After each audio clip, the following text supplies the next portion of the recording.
সুধী দর্শক শ্রোতা, আপনাদের সবাইকে স্বাগত, অভিনন্দন ও নমস্কার। আজ আমাদের মধ্যে উপস্থিত রয়েছেন ভারতের সুনামধন্য বিশিষ্ট ধর্ম প্রচারক শ্রীযুক্ত মহেন্দ্রপাল আর্য মহাশয়। দাদাকে অসংখ্য ধন্যবাদ, নমস্কার। নমস্কার। আজকে আজকে আমরা যে বিষয়টা রেখেছি সেটা হচ্ছে সনাতন বৈদিক সংস্কৃতি নিয়ে। ব্যাপার হচ্ছে, আমরা এর আগেও বিভিন্ন বিষয় নিয়ে আমরা আলোচনা করেছি। ইসলামের জীবন বিধান নিয়ে করেছি, নাস্তিকতা নিয়ে করেছি, মুক্ত চর্চা করেছি, তারপরে সনাতন ধর্ম নিয়েও আলোচনা করেছি। তো এই যে বিষয়টা রেখেছি, এটা একটা নিরপেক্ষ বিষয়। এখানে এই ব্যাপারে যদি আপনাদের সুযোগ্য কোনো মতামত বা যে কোনো প্রশ্ন থাকে, তাহলে আপনারা দাদাকে প্রশ্ন করতে পারবেন। তো এখন ব্যাপার হচ্ছে, আজকে যে বিষয়টা রেখেছি আমরা সরাসরি দাদার কাছে চলে যাচ্ছি। যে দাদা, আপনি আছেন তো? হ্যাঁ, ওকে। হ্যাঁ, তো দাদা, আপনি আজকের যে বিষয় রেখেছি এই বিষয় নিয়ে আপনি আলোচনা শুরু করতে পারেন। আমি তো কাউকে দেখতে পাচ্ছি না, আমি একা একা বলবো, কাউকে সামনে কেউ নেই তো। না না, সমস্যা নেই, ওনারা আসবেন। আলোচনা শুরু করতে থাকুন, সমস্যা সমস্যা নেই। সমস্যা আছে কি নেই সেটা আমি বলবো, আমি জানি না কি। অডিয়েন্স যদি না থাকে বক্তা বলতে পারে কখনো? দাদা, লাইভ শুরু হয়ে গেছে, সবাই শুনছে মোটামুটি এখন। আমি লিংক পাঠিয়ে দিচ্ছি, আলোচনা চলতে চলতে এসে যাবে। যেমন আমাদের আপনি বাংলাতে বাংলাতে বলা হয় না, হ্যাঁ হ্যাঁ। কালি কলম মন লেখে তিনজন। তো সেই রকম বক্তা, শ্রোতা আর স্থান, তিনটে যদি হুম না হয় তাহলে কার্যক্রম চলতে পারে না। ঠিক সেই রকম ঈশ্বর, প্রকৃতি এবং জীব, এই তিনটে যদি না থাকে তাহলে সৃষ্টির রচনা হবে না, হতে পারে না। সৃষ্টির রচনাতে এই তিনটেই জিনিস লাগে। ঈশ্বর, যে নির্মাণকর্তা, যিনি নির্মাণ করেন, এবং প্রকৃতি, যে প্রকৃতি দিয়ে নির্মাণ হয়, এবং জীব, যার জন্য নির্মাণ করা হয়। একে সাধারণ কারণ, উপাদান কারণ এবং নিমিত্ত কারণ বলা হলো। কে একজনের মাধ্যমে তৈরি করা, এক জিনিস দিয়ে তৈরি করা, আর একজনের জন্য তৈরি করা। তিনটে জিনিস না হলে পৃথিবীতে কোনো কাজ চলবে না। যেমন যারা নামাজ পড়ে, সে নামাজ পড়াতেও সেখানেও তিনটে জিনিস লাগবে। যার জন্য নামাজ পড়া হবে সে, আর যে নামাজি, যে নামাজ পড়বে, আর নামাজের জায়গা, স্থান, এ তিনটে যদি না হয় তাহলে নামাজটা হবে কোথায়? সেই জন্য সৃষ্টির রচনায় তিনটে জিনিস লাগে: ঈশ্বর, প্রকৃতি এবং জীব। আর তিনটেই হলো অনাদি। তিনটেই অনাদি। ঈশ্বর অনাদি, জীব অনাদি এবং প্রকৃতি অনাদি। অনাদি শুধু নয়, এ অনাদি বলেই তারা সমকালীন, একে অপরের চাইতে ছোট নয়, বড় নয়, একে অপরের চাইতে আগে নয়, পিছে নয়, সমকালীন, বরাবর। যখন থেকে পরমাত্মা, তখন থেকেই প্রকৃতি এবং তখন থেকেই জীব। ঈশ্বর প্রকৃতির সৃষ্টি করে না, প্রকৃতিকে বানায় না, ঈশ্বর বানাতে হয় না। আর জীবাত্মাকেও বানাতে হয় না, কারণ জীবাত্মা হলো অনাদি, আগে ছিল, এখন আছে এবং আগে থাকবে। আর প্রকৃতিও ঠিক তাই, আগে ছিল, এখন আছে এবং এখন থাকবে। এই তিনটে জিনিস হলো অনাদি। অনাদি শব্দের অর্থ হলো এদের কোনো আদি নেই। তোর আদি নেই, ওই জন্য তার সৃষ্টি নেই, সমকালীন। এই জন্যে বেদ বলছে द्वा सुपर्णा सयुजा सखाया समानं वृक्षं परिस्वस्य जाते तयोरन्यः पिप्पलं स्वादुवत्ति अनश्नन्यो अभिचाक्षीति। ঈশ্বর, প্রকৃতি এবং জীব তিনজনের জন্যই উপদেশ, এরও উপদেশ দেওয়া হলো। এ তিনটে কি? এ তিনটে একে অপরের সখা, মিত্র, বন্ধু, আর তিনটে সমকালীন। যেমন উদাহরণস্বরূপ একটি বৃক্ষ, সেই বৃক্ষের উপরে দুটো পাখি বসে আছে। বৃক্ষ হলো প্রকৃতি, আর পাখির উদাহরণ জীবাত্মা এবং পরমাত্মার জন্য বলা হলো। কিন্তু জীবাত্মা পাখি নয়, পরমাত্মাও পাখি নয়, আমি শুধু বোঝাবার জন্য বলছি। তো যে পরমাত্মা, যিনি পরমাত্মা, তাকে খেতে হয় না, পান করতে হয় না, কিন্তু পৃথিবীর সমস্ত বস্তুর টেস্ট তিনি জানেন, আস্বাদ তিনি জানেন না খেয়ে। আর জীবাত্মা না খেয়ে কারুর টেস্ট বলতে পারবে না।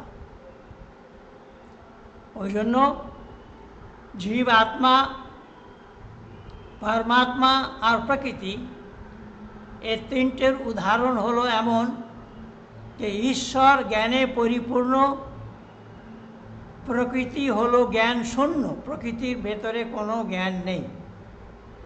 আর জীবাত্মার ভেতরে কিছু জ্ঞান আর কিছু অজ্ঞানতা। সেই জীবাত্মা অজ্ঞানতা দূর করার জন্য ঈশ্বরের সান্নিধ্য লাভ করতে চায়, যার জন্য জীবাত্মাকে খেতে হয়, পান করতে হয়। কিন্তু ঈশ্বর খায় না, পানও করে না। তা সত্ত্বেও পৃথিবীর সমস্ত জিনিসের আস্বাদন আনাসনান্যেও আবিচাক্ষিতি বলা, অনশন করা সত্ত্বেও আবিচাক্ষিতি, তাদের চিখে দেখতে হয় না, চেখে দেখতে হয় না। বিনা চিখে, বিনা স্বাদ নিয়ে ঈশ্বর তার স্বাদটা কি জানেন। এই হলো পার্থক্য ঈশ্বর, প্রকৃতি এবং জীবের মধ্যে। আর একবার বলছি, ঈশ্বর হলো জ্ঞানে পরিপূর্ণ, প্রকৃতি হলো জ্ঞান শূন্য, এবং জীবাত্মার মধ্যে কিছু জ্ঞান আছে, কিছু অজ্ঞানতা রয়েছে। তো জীবাত্মা সেই নিজের অজ্ঞানতা দূর করার জন্য ঈশ্বরের সান্নিধ্য লাভ করতে চায়। এই হলো বৈদিক সংস্কৃতির বা সত্য সনাতন বৈদিক মান্যতার মূল রীতিনীতি। এটাকে জানা অতি আবশ্যক।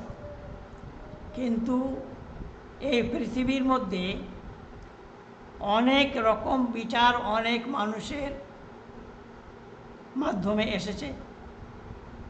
ঈশ্বরকে জানার চেষ্টা করেনি, ঈশ্বরকে কেবল মেনেছে তারা। তো না জেনে মানা যাওয়া কি সম্ভব, মানা কি সম্ভব? যেমন মনে করুন, এখানে আমাকে যদি লিঙ্ক না দেওয়া হতো, তাহলে কি আমি জুড়তে পারতাম? এবং আমাকে কোথায় জুড়তে হবে তার জ্ঞান যদি আমার না থাকে, আমি কি জুড়তে পারবো? ঠিক সেই রকম ঈশ্বর মানার বস্তু নয়, ঈশ্বর জানার বস্তু। ঈশ্বরকে না জেনে মানা যাবে না। নিজের মন মতো যাকে বলবো ঈশ্বর, যাকে তাকে ঈশ্বর বলবো, সে হবে না। এই নিয়ে পৃথিবীতে মনীষীদের মধ্যে অনেক মতভেদ রয়েছে। যেমন এক ধরনের লোক আছে, তারা ঈশ্বরকে মানে কিন্তু ঈশ্বরকে জানে না। আর এক ধরনের লোক আছে যারা ঈশ্বর এবং প্রকৃতি এবং জীবাত্মা দুটোকেই এক মানে, অর্থাৎ ঈশ্বরের অংশ বলায়।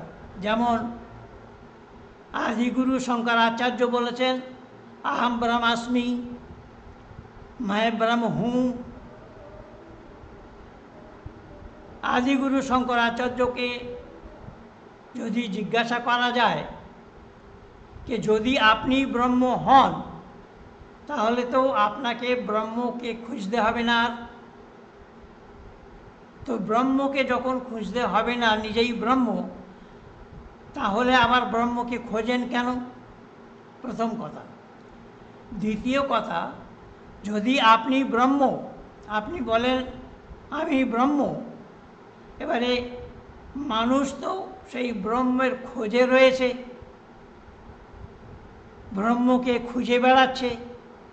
এবারে সামনে এসে কেউ যদি বলে আমি ব্রহ্ম, তাহলে পৃথিবীর মানুষ তাকে জড়িয়ে ধরবে, আপনি ছাড়াবেন কি করে? সে কিন্তু আপনাকে ধরছে না, সে ব্রহ্মকে ধরছে, কিন্তু আপনি বলেছেন আমি ব্রহ্ম। এই আদিগুরু শঙ্করাচার্যকে অনুকরণ করেছেন বাবা তুলসী। বাবা তুলসী বলছেন ঈশ্বর अंश জীব অবিনাশী। এই জীবাত্মা হলো ঈশ্বরের অংশ। এই ঈশ্বরটা কি, যার অংশ নেওয়া হলো? কারুর অংশ নিতে গেলে হয় তাকে তরল হতে হবে, আর না হয় ঠোস হতে হবে। তরল হলে, জলের ন্যায় হলে, তেলের ন্যায় হলে সেখান থেকে কাটিয়ে নেওয়া যাবে। ঠোস হলে, পাথর হলে সেখান থেকে কেটে নেওয়া যাবে। তো ঈশ্বর তরল না ঠোস? কিন্তু ঈশ্বর তরলও নয়, ঠোসও নয়, তাহলে অংশটা আসে কোত্থেকে? কিসের অংশ আসে? আর যদি অংশই হয় তাহলে সেই অংশ, ঈশ্বরের অংশ যদি কারোর মধ্যে থাকে, তাহলে ঈশ্বরের ভেতরে যে গুণ, সেই গুণ তার ভেতরে থাকতে হবে, কিন্তু সেই গুণ নেই। যেমন এক্ষুনি বেদমন্ত্রের প্রমাণ দিলাম, আনাস নান্য অভিচাক্ষিতি, ঈশ্বরকে খেতে হয় না, পান করতে হয় না, কিন্তু পৃথিবীর সমস্ত বস্তুর আস্বাদন সে জানে, আস্বাদন তার কাছে আছে। তাহলে আপনি যদি সেই ঈশ্বরের অংশ হন, তাহলে আপনাকে খেতে হয় কেন, পান করতে হয় কেন? এই জন্য বেদ বলেছে যে দুটোই আলাদা, ঈশ্বরের সত্তা আলাদা, প্রকৃতির সত্তা আলাদা, এবং জীবাত্মার সত্তা আলাদা। তিন সত্তা আলাদা আলাদা।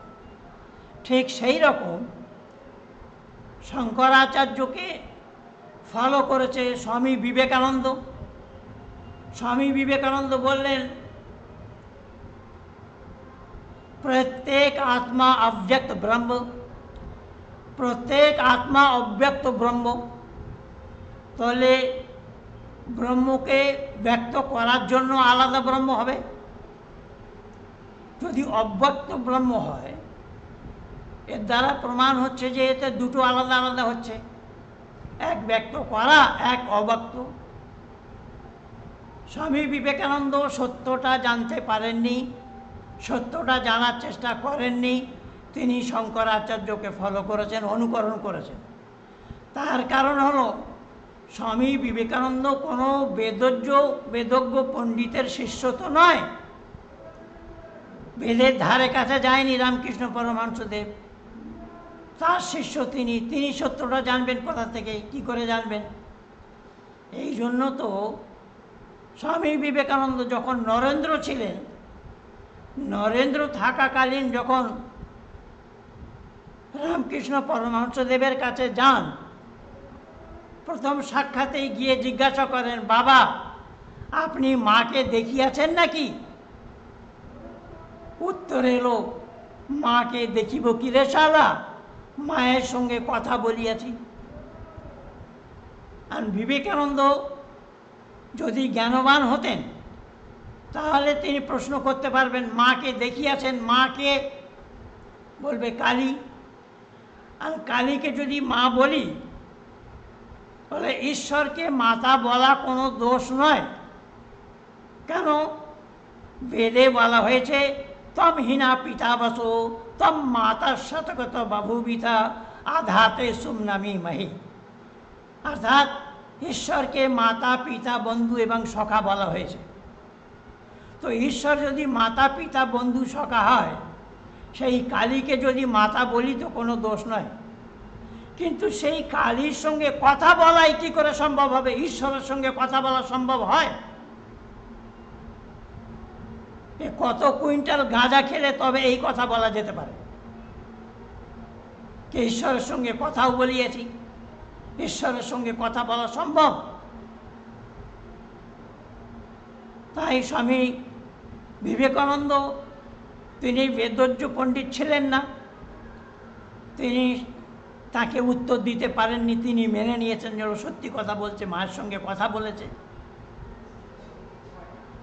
কিন্তু এর প্রমাণ দিয়েছে রামকৃষ্ণ পরমহংসদেবের গুরু তোতাপুরী। রামকৃষ্ণ পরমহংসদেব এই মা গেল, ওই মা যাচ্ছে, আদি আদি এইরকম ভণ্ডামি যখন করতে লাগলো, তোতাপুরী একটি কাঁচের টুকরো নিয়ে, ভাঙা কাঁচ নিয়ে রামকৃষ্ণ পরমহংসদেবের কপালে লাগিয়ে দিয়েছে। কপালে লাগাতে কেটে গেল, রক্ত ঝরছে। রক্ত ঝরাতে তখন চিৎকার করছে রামকৃষ্ণ পরমহংস, আরে জ্বলে গেলাম, মরে গেলাম, জ্বলে গেলাম, মরে গেলাম। তখন তোতাপুরী বলল, ডাকো না শালা, এবার তোমার মাকে ডাকো না, তোমার মা বাঁচিয়ে নুক দেখি।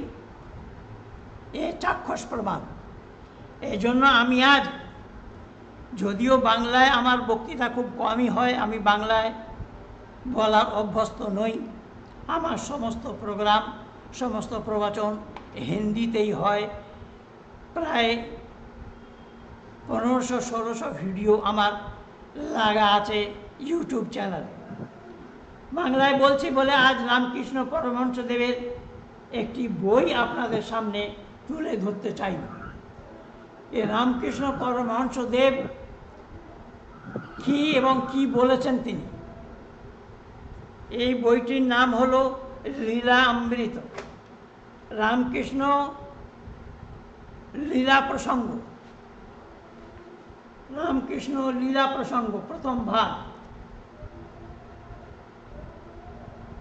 রামকৃষ্ণ লীলা প্রসঙ্গ প্রথম ভাগ। এতে দেখেছেন রামকৃষ্ণ পরমহংসদেবের ছবিও।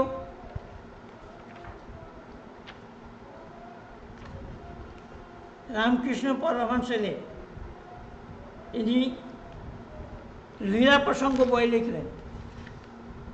এই লীলা প্রসঙ্গ বইয়ের মধ্যে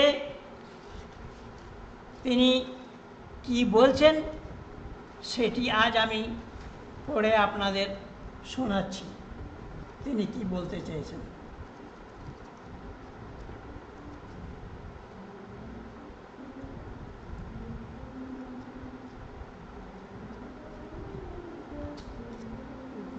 बीच में होगा तो चिन्ह लगा करके क्यों नहीं रखा? अंडरलाइन किया हुआ है। রামকৃষ্ণ পরমহংসদেব নিজের বইয়ে তিনি বললেন তিনি গোমাংস খেয়েছেন, তিনি নামাজও পড়েছেন, আদি আদি। এই দেখুন আমি এখানে আন্ডারলাইন করে রেখেছি।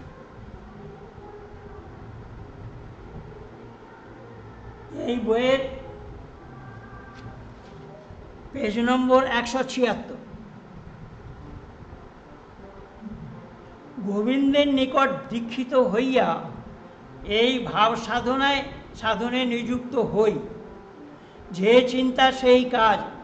ঠাকুর গোবিন্দকে নিজ অভিপ্রায় প্রকাশ করলেন এবং দীক্ষা গ্রহণ করিয়া যথাবিধি ইসলাম ধর্ম সাধনে প্রবৃত্ত হইলেন।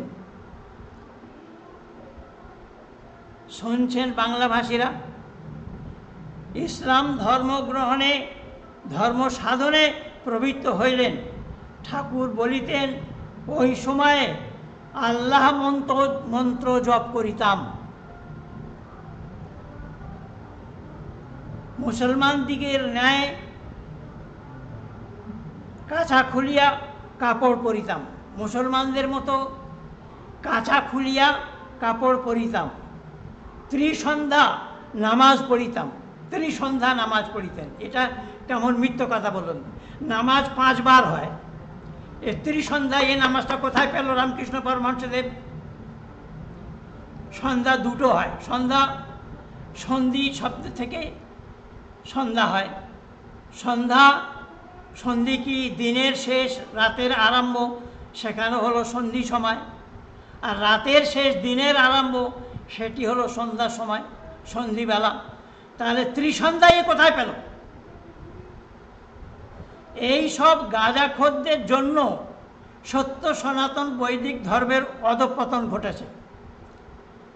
এই সব গাঁজাখোরদের জন্য, এদের শিষ্যমণ্ডলীদের জন্য সত্য সনাতন বৈদিক ধর্মের অনেক ক্ষতি হয়েছে। সত্য সনাতন বৈদিক ধর্মের ধারে কাছে এরা আসেনি, ধারে কাছে শিষ্যদেরও আসতে দেয়নি। আগে কি বলছে শুনুন। নামাজ পড়িতাম এবং হিন্দু ভাব মন হইতে এককালে লুপ্ত হইয়া হিন্দু দেবদেবীকে প্রণাম দূরে থাকুক, দর্শন পর্যন্ত করিতে প্রবৃত্তি হইত না। ও হিন্দুরা, কান খুলে শুনে নাও, এই তোমাদের ঠাকুর কি বলল শোনো ভালো করে। তোমাদের ঠাকুর কি বলল? এককালে লুপ্ত হওয়া হিন্দু দেব দেবীকে প্রণাম দূরে থাকুক, দর্শন পর্যন্ত করিতে প্রবৃত্ত হইত না। ওইভাবে 3 দিবস অতিবাহিত হইবার পর ওই মতের সাধন ফল সাম্যক হস্তগত হইয়াছিল।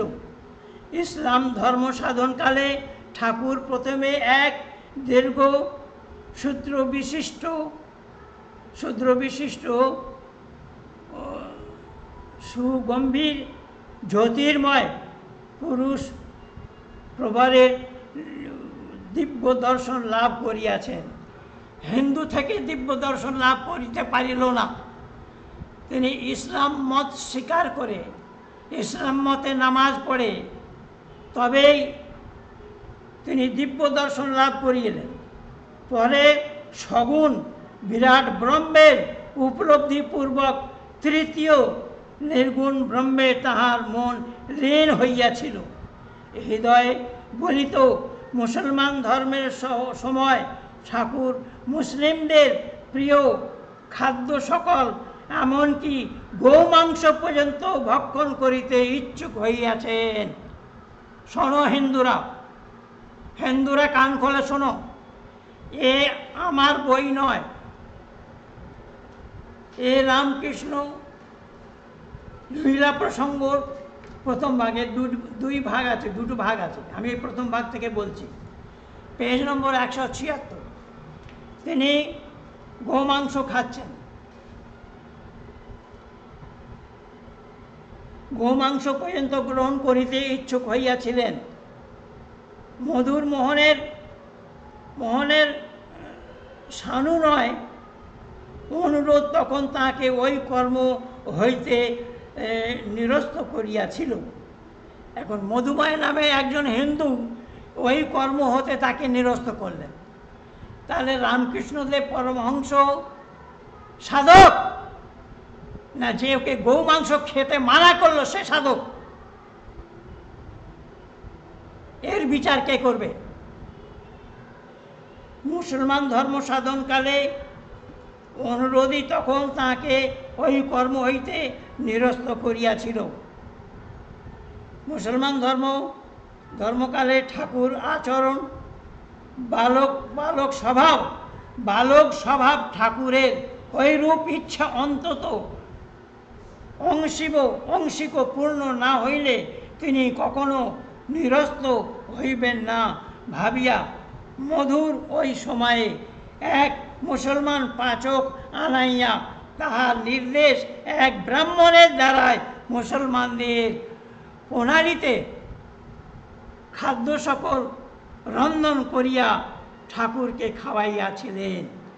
একজন মুসলমান এনে, হিন্দুদের দ্বারা হয়নি, একজন মুসলমান রাঁধুনি এনে সে রান্না করে ঠাকুরকে খাওয়াইতেছিলেন। মুসলমান ধর্ম সাধনের সময় ঠাকুর কালীবাড়ির অভ্যন্তরে একবারও প্রদর্শন করে নাই। শোনো হিন্দুরা, তার এই যে কালী গেল, ওই কালী যাচ্ছে, মা কালীকে দেখিয়াছি, এসব ভণ্ডামি না তো কি? কালীর বাড়িতে তাকে যেতেই হয়নি, কালী মন্দিরে। উহার বাহিরে অবস্থিত মধুর মোহনের কুটিতেই বাস করিয়াছিলেন। বেদান্ত সাধনে সিদ্ধ হইয়া ঠাকুরের মন অন্যান্য ধর্ম সম্প্রদায়ের প্রতি কিরূপ সহানুভূতি সম্পন্ন হইয়াছিল তাহা পূর্বোক্ত ঘটনায় বুঝিতে পারা যায়। এই একমাত্র ভারতের হিন্দু মুসলমান জাতিকালে ভ্রাতৃভাবে মিলন হইতে ঠাকুরের ইসলাম সাধনের ওই বিষয়ে বোঝা যায়। যে হিন্দু মুসলিম একতা, ঠাকুরের এই আচরণে হিন্দু মুসলিম একতা বোঝা যায়। আচ্ছা, যারা এবারে হিন্দু মুসলিম একতা বোঝাতে চাচ্ছেন, যেমন আমি যে চ্যানেলে জুড়েছি, সেই চ্যানেলেও হিন্দু মুসলিম একতা দেখানোর প্রচেষ্টা হয়েছে। তার যে চিহ্ন, সেখানে চিহ্ন ওম আছে, ক্রস আছে, চাঁদ আছে, তারা আছে, আলি এ সর্বধর্ম সমন্বয়। যেখানে হিন্দু মুসলিম একতা ঠাকুর বলছে, আর ঠাকুর আদৌ ইসলাম ধর্ম সম্পর্কে কোনো জ্ঞান রাখেনি, কোনো কিছু জানেন না। কোরআনে আল্লাহ তাআলা বললেন, লা ইয়াত্তাখিযুল মুমিনুনাল কাফিরিনা আউলিয়া মিন দুনিল মুমিনিন ওয়া মান ইয়াফআল যালিকা ফালাইসা মিনাল্লাহি ফী শাইইন ইল্লা আন তাত্তাকু মিনহু তুকা ওয়া ইউহাজ্জিরুকুমুল্লাহু নাফসাহু ওয়া ইলাল্লাহিল মাসির। পারা নাম্বার 3, সূরা আল ইমরান, আয়াত নম্বর 28টা আমি উদ্ধৃত করলাম। কোরআনের মধ্যে 30টি সিপারা আছে, 114টি সূরা আছে এবং 6236টি আয়াত আছে। এই আয়াতটি আমি শোনালাম পারা নম্বর 3, সূরা আল ইমরান, আয়াত নম্বর 28। সেখানে বলা হয়েছে, মুসলমানদের ছাড়া অমুসলমানদের সঙ্গে বন্ধুত্ব মিত্রতা রেখো না। যদি তোমরা অমুসলমানদের সঙ্গে মিত্রতা রাখো, বন্ধুত্ব রাখো, তাহলে আমি আল্লাহ তোমরা মুসলমানদের সঙ্গে কোনো মিত্রতা রাখবো না। এখন আল্লাহ পরিষ্কার মানা করছেন কোরআনে, হিন্দুদের সঙ্গে মিত্রতা রাখা নিষেধ, হিন্দুদের সঙ্গে মিত্রতা রাখা বারণ, হিন্দুদের সঙ্গে মিত্রতা রাখা আল্লাহ নিষেধ করলেন। এক জায়গায় নয়, কয়েক জায়গায়। এই আয়াত সূরা নম্বর 5, আয়াত নম্বর 144, সেখানে বলা হলো ওই একই জিনিস, মুসলমান ছাড়া অমুসলমানদের সঙ্গে মিত্রতা রেখো না, মুখে এবং অন্তরে। যদি তোমরা মিত্রতা রাখো, আমি আল্লাহ তোমাদের সঙ্গে মিত্রতা রাখব না। পারা নাম্বার 6, সূরা মায়দাতেও এই কথা বলা হয়েছে, সূরা মুজাদিলাতেও এই কথা বলা হয়েছে। 4-5 জায়গায় এই কথাই আল্লাহ বললেন যে মুসলমান ছাড়া অমুসলমানদের সঙ্গে মিত্রতা রাখবে না, বন্ধুত্ব রাখবে না, বন্ধুত্ব রেখো না। যদি তোমরা বন্ধুত্ব রাখো, যদি তোমরা মিত্রতা রাখো, তাহলে আমি আল্লাহ তোমাদের মুসলমানদের সঙ্গে কোনো মিত্রতা রাখবো না। এবারে পৃথিবীর যারা মানুষ বলে গণ্য, যারা মানুষ বলে বলছে পৃথিবীতে, সেই মানুষদের চিন্তা করা উচিত যে মুসলমানরা আল্লাহর কথা, কোরআনের কথা স্বীকার করবে না রামকৃষ্ণ পরমহংসদেবের কথা স্বীকার করবে। যে রামকৃষ্ণ পরমহংসদেব নিজেই পথভ্রষ্ট, সে নিজেই জানে না, নিজের ধর্ম তাকে ভালো লাগেনি, নিজের ধর্ম যদি তাকে ভালো লাগতো তাহলে তাকে নামাজ পড়িতে হতো না। শিষ্যরা জিজ্ঞাসা করলেন, বাবা আপনি নামাজ পড়িতেছেন কেন? আরে আমি নামাজ পড়িয়া দেখিতে চাইতেছি ঈশ্বর পাওয়া যাইবে কিনা। অর্থাৎ সে নিজের ধর্মে তার আস্থা ছিল না। নিজের ধর্মে যদি তার আস্থা থাকতো তাহলে তাকে নামাজ পড়ে দেখতে হতো না, বা নামাজ পড়ে দুনিয়াকে বলতে হতো না যে আমি নামাজ পড়িয়া দেখিতে চাইতেছি ঈশ্বর পাওয়া যাইবে কিনা। নামাজ পড়িলে যদি ঈশ্বর পাওয়া যাইত তাহলে যারা জন্ম থেকে নামাজ পড়ে আসছে তারা ঈশ্বর পেল না কেন? রামকৃষ্ণ পরমহংসদেব একদিনের জন্য, দুদিনের জন্য, 1 মাস 2 মাস 1 বছরের জন্য নামাজ পড়লে ঈশ্বর পাওয়া যাবে? ঈশ্বর পেয়ে যাবে? এর চাইতে ভাঁওতাবাজি আর কি আছে? এই হিন্দুদের মধ্যে এই সব ভাঁওতাবাজি দিয়ে হিন্দুদেরকে পথভ্রষ্ট করা হয়েছে, হিন্দুদেরকে সত্য থেকে দূর করে দেওয়া হয়েছে, সত্যের ধারে কাছে আসতে দেয়নি। তাই স্বামী বিবেকানন্দ সেই রকমই রামকৃষ্ণ পরমহংসদেবের শিষ্য হওয়ার জন্য তিনিও এই কথা বললেন, প্রত্যেক আত্মা অব্যক্ত ব্রহ্ম। তিনি ব্রহ্ম কি তাকে জানে না, ব্রহ্ম কাকে বলা হয় সেটাও জানে না, আত্মাকেই ব্রহ্ম বলছে। আত্মা ব্রহ্ম হবে কি করে? ব্রহ্ম সে যে নাকি সৃষ্টির রচনা করে, সৃষ্টিকে স্থিতিতে নিয়ে আসে এবং তার প্রলয় করে দেয়, তাকে ব্রহ্ম বলা হয়। যে সৃষ্টির রচনা করে সে ব্রহ্ম। এবার বিবেকানন্দ বলে প্রত্যেক আত্মা ব্রহ্ম, তাহলে সেই বিবেকানন্দের আত্মা যদি ব্রহ্ম হয়, একটা মাছির ঠ্যাং তৈরি করে দেখাক আমাকে। বা এই বিবেকানন্দের চালাদেরকে আমি বলছি, জোর গলায় বলছি, গলা ফাটিয়ে বলছি, যে বিবেকানন্দের চালারা কেউ আজ পর্যন্ত মাছি বা মশার একটা ঠ্যাং তৈরি করতে পেরেছে? একটাও পা তৈরি করতে পেরেছে? যে কাজ ব্রহ্মের, যে কাজ ঈশ্বরের, সে কাজ মানবের নয়, মানব করতে পারবে না। ঈশ্বরের কাজ, মানবের কাজ আলাদা। ঈশ্বরের কাজ অল্পজ্ঞতার কাজ, ঈশ্বরের কাজ সর্বজ্ঞতার কাজ। যেমন উদাহরণস্বরূপ, মাঠে ধান লাগাই আমরা। ধান লাগানোর পরে সেই ধান থেকে, একটা গাছ থেকে, সেই ধানের শীষ থেকে শীষ বড় হয়ে তাকে অনেকগুলো ধান লাগানোর কাজ আমাদের নয়। ধানের গাছ রোপণ করার পরে আমাদের কাজ শেষ হয়ে গেল।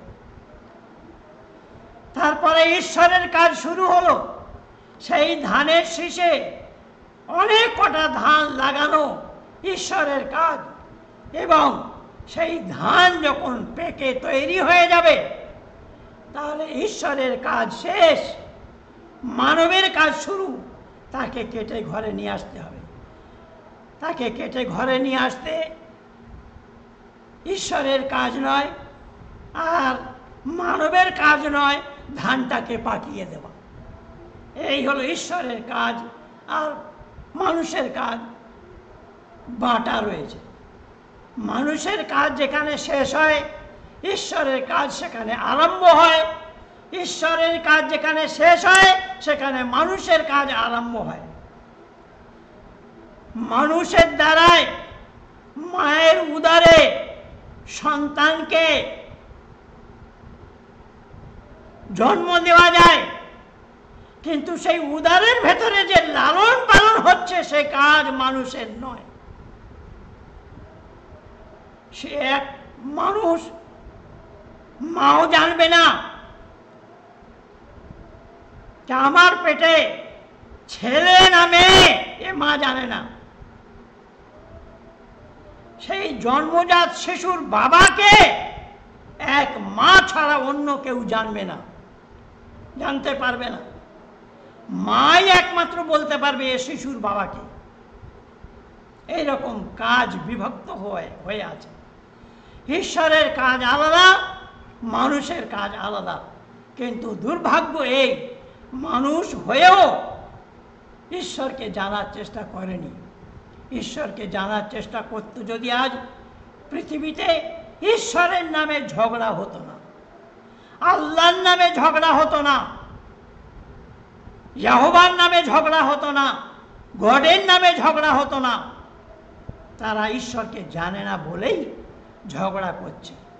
সেই জন্য বেদে বলা হলো, ঈশ্বর বলছে আমাকে দেখো না, আমাকে দেখো না, পাশে কাব্য মেরি রচনা কো দেখ, আমার রচনাকে দেখো, আমার রচনাকে দেখে আমার আভাস করা, আমার রচনাকে দেখে আমাকে জানার চেষ্টা করা, এ হলো মানুষের কাজ। লেকিন ঈশ্বরের রচনা দেখেও মানুষ ঈশ্বরকে জানার চেষ্টা করেনি। যেমন মোটা মোটা কথা আমি আপনাদের বলে দিচ্ছি। যেমন মনে করুন, কোরআনে আল্লাহ তো বললেন অমুসলমানদের সঙ্গে মিত্রতা রাখো না। শুধু এ কথা বলেই আল্লাহ ক্ষান্ত হননি। ইয়া আইয়ুহান নাবিয়্যু হাররিজিল মুমিনিনা আলাল কিতালি ইন ইয়াকুম মিনকুম, সূরা আনফাল আয়াত নাম্বার 65। সেখানে আল্লাহ তাআলা মুসলমানদের জন্য বললেন, হে মুহাম্মদ, তুমি মুসলমানদেরকে উত্তেজিত করো অমুসলমানদের সঙ্গে লড়ার জন্য। তোমরা 20 মুসলমান, 20টি মুসলমান 200 মুসলমানের উপরে ভারী পড়বে, এবং তোমরা যদি 100 হও তাহলে 1000 অমুসলমানদের উপরে ভারী হবে। এ কথা কে বললেও? আল্লাহ নিজেই বলছেন কোরআন। তাহলে আল্লাহ যদি এই উপদেশ দেয় মুসলমানদেরকে কাফেরদের মারার জন্য, তাহলে আজ সমস্ত পৃথিবীতে যে মুসলমানদের দ্বারায় কাফেরদেরকে মারা হচ্ছে, তার একমাত্র প্রেরণা স্রোত হল কোরআন। কোরআনে যদি এ কথা না বলা হতো তাহলে মুসলমানরা এই কাজ করত না। সেই জন্য বলছি যে ঈশ্বর, যে আমাদের সত্য সনাতন বৈদিক ধর্মের ঈশ্বর কোনো জায়গায় বলেননি যে মুসলমানদেরকে মারো, খ্রিস্টানদেরকে মারো, অহিন্দুদেরকে মারো, এ কথা কোনো জায়গায় আসেনি।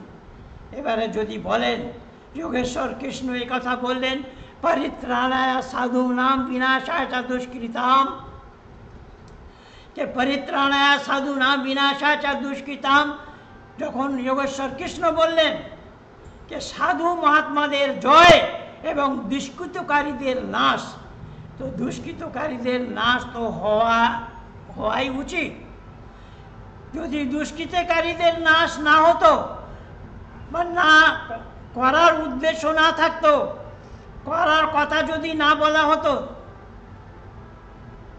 হ্যাঁ ঠিক আছে আসছি, আমি পরে আসছি, যদি না বলা হতো তাহলে যোগেশ্বর কৃষ্ণ নিজের মামাকে মৃত্যুদণ্ড দিতে পারতেন না। সেই জন্য যোগেশ্বর কৃষ্ণ অর্জুনকে উপদেশ দিলেন। অর্জুন যুদ্ধ করার চেষ্টা করছিল না, বলে আমি ভিক্ষা চেয়ে সময় অতিবাহিত করব। যোগেশ্বর কৃষ্ণ এই কথা শুনে আগ বাবুলা হয়ে গেল।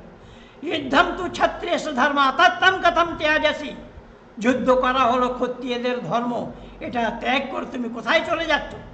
অর্জুন বলল, এ তান বান্ধবান বিনা বিজয় না রাজ্যে না চা কিম সুখম ভবিষ্যতি, এই বান্ধব ছেড়ে, রাজ্য ছেড়ে যদি যুদ্ধ করি তাহলে কি সুখ প্রাপ্ত করতে পারবো?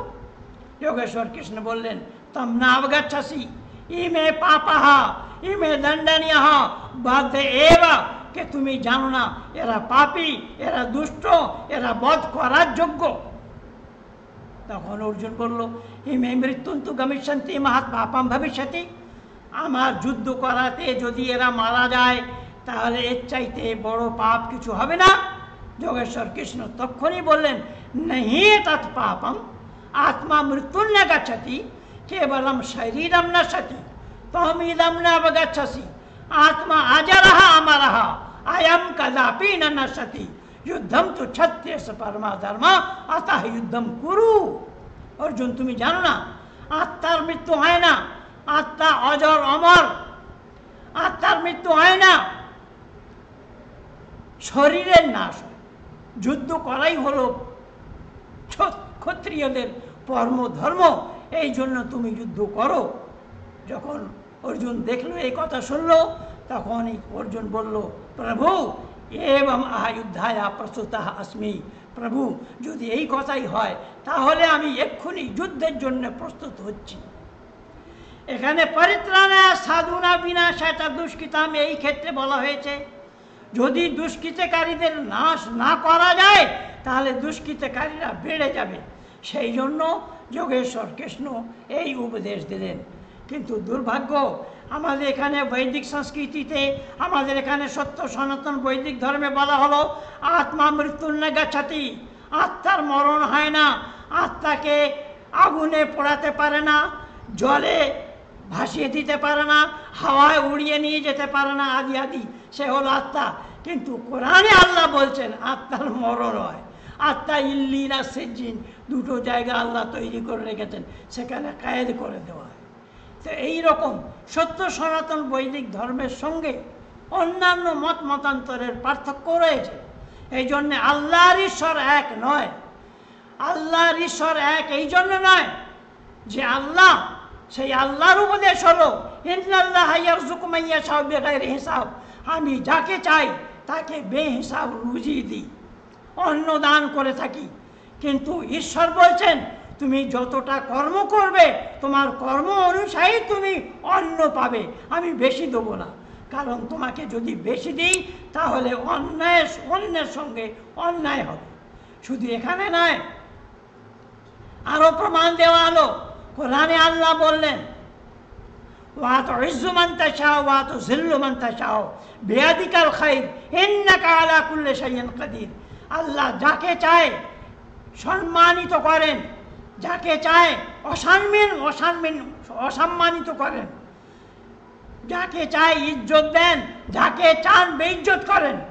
ঈশ্বর বললেন না, তুমি যদি ইজ্জত সম্মানের কাজ করো তাহলে তুমি সম্মান পেয়ে থাকবে, তোমার কাজ যদি অসম্মানের হয় তাহলে তুমি অসম্মান হবে। সম্মান দেওয়া এবং নেওয়া এ আমার কাজ নয়, এ হলো ঈশ্বর। ঈশ্বর আর আল্লাহর পার্থক্য যারা জানে না তারা আজ এই গুড়কে গোবর করতে চাচ্ছে, গুড়কে গোবর করতে চাচ্ছে। আরে সত্য এক এবং অদ্বিতীয়। গুড় হলো মিষ্টি, অন্ধকারে খেলে যত মিষ্টি লাগবে প্রকাশে খেলেও ততই মিষ্টি লাগবে, মিষ্টির মধ্যে কোনো পার্থক্য আসবে না। এই সত্যটাকে জানা মানুষ মাত্রের কর্তব্য। এই জন্য মানুষের জন্য উপদেশ হলো সত্য ধারণ, অসত্য বর্জন। সত্য ধারণ করতে হবে, অসত্যকে পরিত্যাগ করতে হবে। এবারে যদি কেউ বলে স্বামী বিবেকানন্দ আমেরিকাতে গিয়ে হিন্দু ধর্মকে ডঙ্কা বাজালেন, হিন্দু ধর্মের ডঙ্কা, আরে হিন্দু ধর্ম তো সে জানেই না, ডঙ্কা কি বাজাবে? যেমন স্বামী বিবেকানন্দ তো হিন্দু ধর্মেই জানে না, তাকে 4টে বিষয় দেওয়া হয়েছিল, সে 4টে হলো বেদের বিষয়, সে বেদ জানে না বলে সে বিষয়ে সে ছুঁয়েও দেখেনি।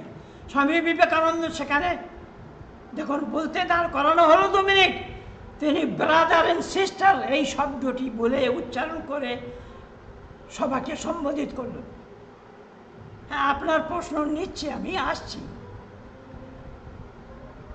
যখন ব্রাদার অ্যান্ড সিস্টার বলে যখন সম্বোধন করলো, সেখানকার মেয়েরা বলল আমাদের আজ পর্যন্ত কেউ বোন বলে সম্বোধন করেনি, এ সন্ন্যাসী আমাদেরকে বোন বলে সম্বোধন করছে, একে বলতে দাও। যখন বলতে দেওয়া হলো তখন স্বামী বিবেকানন্দ বলছেন ভারত মে ভুখমরি হো রহি হ্যায়, ভারতে অনটন, ভারতে দুর্ভিক্ষ, ভারতে দুর্ভিক্ষ হচ্ছে। সেই দুর্ভিক্ষের কথা আমেরিকাতে বলায় ভারতের সম্মান হলো না অসম্মান হলো? এখন স্বামী বিবেকানন্দ যদি আধ্যাত্মিক জগতের হতেন তাহলে তিনি কথা জানতেন যে আমরা অন্যের জন্য কোনোদিন জানি, খাবার জন্য কোনোদিন চিৎকার করি না। কারণ আমরা যখন খাবার যোগ্য হইনি, আমরা যখন পৃথিবীতে আসিনি, মায়ের স্তনে ঈশ্বর দুধ দিয়েছে সে কথা স্বামী বিবেকানন্দ জানেই না। যখন খাবার আগে আমরা আমাদের খোরাক ঈশ্বর দিয়েছেন মায়ের স্তরে দুধ রূপে, তাহলে আমরা কি খাবার জন্য চিৎকার করব? এই হলো আধ্যাত্মিক জগতের কথা। এই আধ্যাত্মিক জগতের স্বামী বিবেকানন্দ, রামকৃষ্ণ পরমহংস একটু ধারে কাছেও আসতে পারেনি, যার জন্য এই সব অনর্গল প্রলাপ করে সত্য সনাতন বৈদিক ধর্ম অবলম্বীদের কুপথগামী করা হলো। আমাদের জন্য একমাত্র রাস্তা সত্য ধারণ, অসত্য বর্জন। সত্যকে ধারণ করতে হবে, এবারে সে সত্য যেখানেই হোক না কেন সেই সত্যকে ধারণ করে নেওয়া, এবং অসত্য যেখানেই হোক না কেন সেই অসত্যকে পরিত্যাগ করা। এই হলো মানবতা, একেই মানব বলা হয়। তো বলুন এবারে আপনারা কি প্রশ্ন চাইতে জিজ্ঞাসা করতে চাচ্ছেন? জিজ্ঞাসা করুন, কি জিজ্ঞাসা দাদাকে করুন। অসংখ্য ধন্যবাদ দাদা, না না আপনি ধন্যবাদ, খুব সুন্দর না আজকে। না না না না না না না স্বামীজি, আমি এতে রাজি নই। অসংখ্য ধন্যবাদ আমার কেন, অসংখ্য ধন্যবাদ আপনার। আপনার মতো বন্ধু যদি আমার না হতো তাহলে আমাকে এখানে কে ডাকতো বলতে? আপনার মতো বন্ধু। না না দাদা, আপনি আবেগপ্রসূত হবেন না, ধৈর্য ধরুন। আমি যথেষ্ট খুশি হয়েছি, আমরা মাঝে মধ্যে যদি এইভাবে পাই আমরা আরো গর্বিত হব। আপনাদের মতো যারা আলোচক রয়েছেন, আমরা সত্যি আমরা অনেক খুশি হই আপনাদের আলোচনা দেখে। ঠিক। আপনারা যেভাবে প্রচার করেন, যেভাবে খাটেন, আমরা তো এতটুকু পারি না। তো যাই হোক, আপনার আলোচনা থেকে অনেক কিছু কিছু প্রশ্ন আমাদের যারা আলোচক রয়েছেন ওনারা করবেন। হ্যাঁ, ঠিক। ওনারাও যথেষ্ট মানে সমাজের সেবা করেন বা সমাজের বিভিন্ন বিষয় নিয়ে ওনারা চর্চা করেন। তো আজকে যেটা রেখেছি বিষয়, যে সনাতন সংস্কৃতি নিয়ে, আপনি আসলে হচ্ছে বিষয়টা বিশাল বড়, বিশাল গভীর। এটা একদিনে 1 ঘন্টা আলোচনা কোনোদিন শেষ করা যাবে না, এটা ধাপে ধাপে অনেকদিন লাগবে। তো এখানে আমাদের বাবান দাদা রয়েছেন, মৈনাক সোম রয়েছেন, হরিপদ দাদা রয়েছেন। বাবান দাদার কাছে চলে আসছি। বাবান দাদা, আপনি খুব প্রশ্নটা খুব ছোট করবেন, বেশি যেন বড় উত্তর দিতে না হয় দাদাকে। আর তারপরে মৈনাক দাদা প্রশ্ন রাখবেন। বাবান দাদা। আচ্ছা, আমি তো মহেন্দ্রদার সাথে পরিচিত হইনি, যেহেতু উনি, না, আমি কিন্তু ওনাকে খুব ফলো করি। আচ্ছা, আমি ওনাকে খুব ফলো করি। এবং মহেন্দ্রদা, নমস্কার দাদা। হ্যাঁ, নমস্কার নমস্কার। হ্যাঁ, বলছি, দেখুন, আপনি আমাদের আর্য সমাজের একজন মোটামুটি আইডল, ঠিক আছে? তো আমার সাথে সন্দীপন রায় দাদার সাথেও আইএসডিপিএ তে লাইভে কথা হয়, তো আমরা যুক্ত হয়ে আলোচনা করি। আচ্ছা। তো উনি হয়তো আপনারই শিষ্য। হ্যাঁ। তো সন্দীপনদার সাথে আমার খুব ভালো পরিচিত আছে। তো আমাদের আইএসডিপিএ তে যে লাইভটা হয় সেখানে আপনাকে আমাদের তরফ থেকে আমন্ত্রণ রইল। এবং এখন আমরা খুব একটা লাইভ করতে পারছি না, কিন্তু পূর্বে আমরা খুব লাইভ করতাম। তো এই যে সনাতন ধর্ম বা ইসলাম মতবাদ নিয়ে যে বিষয়গুলো, তো তো ইসলাম মতবাদ এবং সনাতন ধর্ম নিয়ে এরা যেগুলো মানে অপপ্রচার করে তার একটা জবাব দেওয়ার আমরাও চেষ্টা করি। আপনি খুব ভালো জানেন এই বিষয়ে, তো আমরা আপনাকে পাশে চাই মোটামুটি একটু ম্যাক্সিমাম সময়, যাতে এই এদের জবাবগুলো দেওয়া যায়। হ্যাঁ, আমি আজ 41 বছর ধরে এই কাজ করছি। 1983 সাল থেকে নিয়ে এ যাবৎ এই কাজ করছি। আমাকে ধন্যবাদ দিতে হবে না, ধন্যবাদ দিলে স্বামীজিকে ধন্যবাদ দিন। উনি উনি আমাকে না না না না, যাই হোক, এখানে যাই হোক, महेंद्र पाल जी, আমরা একটু হ্যাঁ महेंद्र पाल आर्य जी, मेरा एक क्वेश्चन है। Yeah. क्वेश्चन यही है कि एक्चुअली जो बात है, इतना इतना दीर्घ समय से भारत दूसरे के हाथ में गुलाम था, क्योंकि 712 খ্রিস্টাব্দে মোহাম্মদ বিন কাসিম এসে আরব দখল করলো। তারপর কিছুদিন রাখলো, তারপরে যখন ওই আমাদের বাপারাওয়াল, যে মেবারের বাপারাওয়াল ছিল, সে আরবদের ওখান দিয়ে সরিয়ে দিল। তারপরে আবার 1192-তে মোহাম্মদ ঘুরি এসে দখল করলো ভারতবর্ষ। তারপর থেকে টানা দীর্ঘ 1000 বছর আমি মুসলিম পিরিয়ড এবং ব্রিটিশ পিরিয়ড, এই টানা যে, এবং মাঝখানে খালি মারাঠাদের কাছে গিয়েছিল। মারাঠাদের সময়ে ভারতবর্ষে একটা যেটা সনাতন ধর্মের একটা মানে সনাতন যে সাম্রাজ্য একটা বিস্তৃত হয়েছিল, মানে পুনর্বার উত্থান হয়েছিল, সেটা যদি আমি ছেড়ে দিই তাহলে মোটামুটি 1000 বছর ধরে মোটামুটি ভারতবর্ষ গোলাম ছিল। জিনিসটা হলো আহ স্বামী বিবেকানন্দ আর রামকৃষ্ণ ঠিক সেই সময়ের লোক যখন ভারতবর্ষ গোলাম ছিল, ঠিক তার আগেই ফ্রেডেরিক ম্যাক্স মুলার, এই ম্যাক্স মুলার হলো সেই ব্যক্তি যে ভারতবর্ষের যে ইতিহাসকে বিকৃত করবার দায়িত্ব এই ম্যাক্স মুলার কিন্তু নিয়েছিল। বিশেষ করে ভারতবর্ষের বেদ, বেদান্ত, পুরাণ, রামায়ণ, মহাভারতের মধ্যে যা কিছু আছে সেগুলোর অ্যাকচুয়ালি শব্দার্থ ব্যাখ্যা না দিয়ে ও নিজের মতো করে ব্যাখ্যা দিয়ে গেছিল। এবং সেই সময় যারা যুব সমাজ ছিল, বিশেষ করে স্বামী বিবেকানন্দ, তারপর হচ্ছে আপনার ডিরোজিওর যে ইয়ং বেঙ্গল, তার পরবর্তী তার পরের যে সমস্ত যে যুব সমাজ, তারা এই অনুবাদগুলো পড়ে একটু বিভ্রান্ত হয়ে গেছে। তো আপনি যেটা বললেন যে স্বামী বিবেকানন্দ সনাতন ধর্ম সম্পর্কে জানেন না বা রামকৃষ্ণ জানেন না, এর কারণ হচ্ছে সেটাই, কারণ এরা যে অনুবাদগুলো পড়েছে সেটা হচ্ছে আপনার ওই সময়কার। আমি আপনাকে বাধা দেবো। আমি যদি আমার সিদ্ধান্তে যদি পরিপক্ক হই, তাহলে অন্য পাশ্চাত্য যতই সিদ্ধান্ত হোক না কেন, আমার উপরে চেপে দেওয়ার চেষ্টাও করুক না কেন, আমার বুনিয়াদ যদি ফাউন্ডেশন যদি আমার ঠিক হয়, তাহলে আমি বিচলিত হব না। এরা নিজেরাই জানে না বলেই তার জন্য হয়েছে। তো স্বামী বিবেকানন্দ জিনিসটা অবশ্যই স্বামী বিবেকানন্দের জিনিসটা হচ্ছে স্বাধীনতার আন্দোলনে। না আমি স্বাধীনতা আন্দোলনে তো অবশ্যই মানে অবদানটা, মানে বলছি তার ইনফ্লুয়েন্সটার কাজ করে 1 নম্বর। এর কারণ হচ্ছে মূলত এটাই, আমি বলেছি সব বলে দিচ্ছি। না, আমাকে প্রশ্ন করতে চাচ্ছেন, প্রশ্ন করুন, এত সময় নেই আমার, 9টা বাজতে যাচ্ছে। বাবান দাদা উনি 1 ঘন্টা সময় নিয়ে এসেছেন আরো। আচ্ছা, ঠিক আছে। তো এই যে ব্রিটিশ শাসনে, এই যে 1757 থেকে ব্রিটিশ শাসনে, তারপরে যে ফ্রেডেরিক ম্যাক্স মুলার যে 1844 বা এই সময় নাগাদ যে এই যে ভারতবর্ষের যে বেদ, বেদান্ত, পুরাণগুলোকে এই যে অনুবাদ করলো, বিশেষ করে সায়ন ভাষ্যকে অনুবাদ করলো, সেইখানে দাঁড়িয়ে আচার্য জয়ন্ত সরস্বতী তার নিজস্ব ভাষ্য একটা উনি বার করলেন। কিন্তু আমার প্রশ্ন হচ্ছে এটাই যে সায়ন ভাষ্যের সঙ্গে দয়ানন্দের স্বামীর যে ভাষ্য, এর মধ্যে বিরোধটা কোথায়, মূল বিরোধটা কোথায়, সেটা যদি একটু বলেন। একটা শব্দের অনেক কটা অর্থ হয়।